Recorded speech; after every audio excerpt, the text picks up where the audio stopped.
यामध्ये अज्ञात 4 व्यक्तींविरोधात जामखेड पोलीस ठाण्यामध्ये गुन्हा दाखल करण्यात आलेला आहे। तर आता पोलीस जे आहे ते या आरोपींचा शोध घेत आहे। पोलीस पथक जे आहे ते रवाना देखील करण्यात आलेले आहे। सध्या या तरुणावरती हॉस्पिटलमध्ये उपचार सुरू आहे। मात्र कशामुळे हा नेमका गोळीबार झाला हे समजू शकलेलं नाही। मात्र ह्या घटनेने सगळीकडे खळबळ उडाली आहे। आता सध्या पोलीस जे आहे तो पुढील तपास करत आहे। धन्यवाद कुणाल दिलेल्या सविस्तर माहितीसाठी।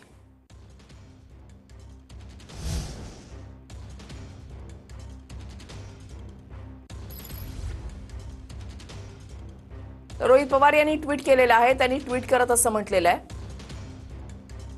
मतदारसंघातील आणि एकूणच राज्यातील कायदा सुव्यवस्थेबाबत मी कायम आवाज उठवत आहे।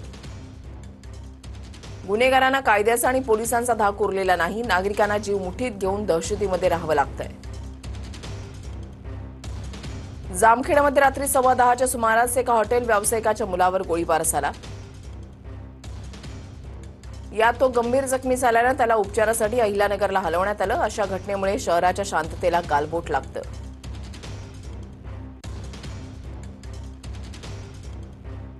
सामान्य माणसाला मोकळा श्वास घेता यावा यासाठी सरकारने या गुंडगिरीला चिरडून टाकावं ही विनंती।